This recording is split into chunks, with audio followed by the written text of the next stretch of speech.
LOWFPB. That's a local, organic, whole food, plant-based way of eating and living. If we go local, if we go organic, if we go whole foods, these are the main keys. Local, because it takes a lot less energy. The more we grow our food ourselves, the more we support local farmers, the more we create communities and ecologies of resilience right where we are, the more empowered we are, and the more we help build communities of sustainability. Organic is essential because herbicides, pesticides, fungicides, genetically engineered foods are devastating to ecosystems, to our health. I mean, it's not an option. Organic is absolutely essential. It's not vegan if it's not organic. And then whole foods is essential because as soon as we start using preservatives and artificial colorings and flavorings, as soon as we start down that road, we're getting away from health. So so we should really be eating whole foods, whole grains, whole legumes, fruits, vegetables, sprouts, and so forth. And then plant-based is critical. As soon as it comes from an animal, we have waste, misery, violence, and destruction. So it's not difficult to eat this way. It takes some learning and some practice, and we can maybe talk about ways to do that, but it's very much possible. My wonderful spouse, Madeleine, and I mean, we just, we're so happy that we discovered this. I mean, that's the great thing. It's like the tremendous liberation of eating in this way, and knowing that the ripples that radiate from our lives are not causing violence and misery and toxicity in the world, but we're doing our best to spread loving kindness and compassion and health to other living beings. And of course, that's what comes back to us. So we see that there's basically a benevolent kind of a spiral instead of creating a downward spiral, which animal agriculture does, of increasing violence and war and misery and toxicity and injustice.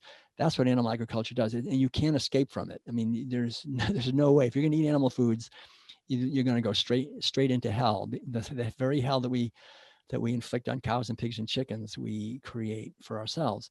But it's not. It's absolutely, we can stop it. Each one of us. We understand the natural abundance of the earth, the natural healthier ecosystems, the healthier economies, healthier people, healthier government, freedom, justice, and equality, harmony, and peace. These all go together, and they come out of a mentality of ahimsa and of kindness and respect for other beings, not just theorizing about it, but actually practicing it. So that's the key to remember, I think, that fundamental key.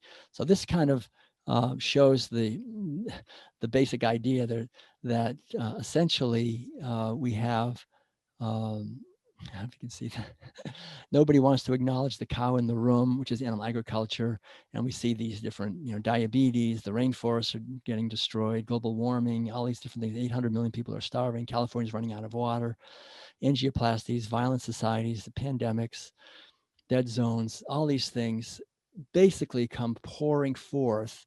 We have to understand with clarity how these are interconnected, and understand essentially that these animals, these beautiful beings, these are some of Madeleine's paintings, this is really what we're designed to eat. These are the kinds of foods that we naturally salivate about and we are designed for. And when we see a picture of Fiona, this is a pig, Fiona, who escaped from from a barbecue in upstate New York and ended up in an animal sanctuary. These beings, we don't salivate when we see these naturally. We're not designed to be eating these animals. We know that.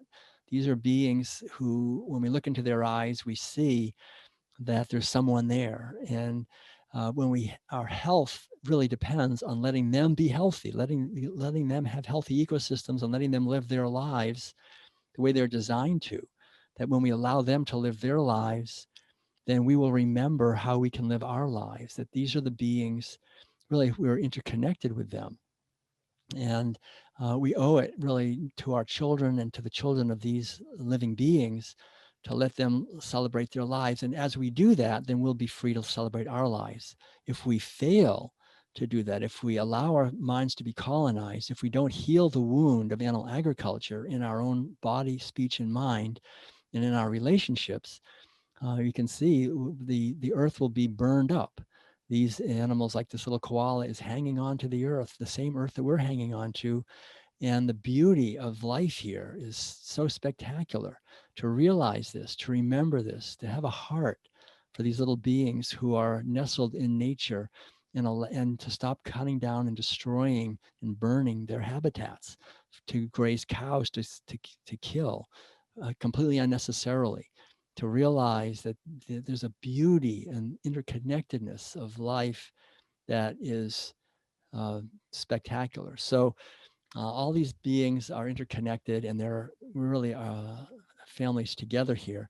So I'd like to just talk a little bit more about actual positive things we can do to help us to, as individuals, broaden our awareness and our understanding of how we can live our lives, and then open it up for some questions. So the part so far has been about our society and the history of how we got here, and how animal agriculture is the Trojan horse, and how the 5 dimensions of health are all interconnected, and how animal agriculture undermines that, but plant-based, a whole food, organic, plant-based way of eating naturally engenders health on all 5 dimensions.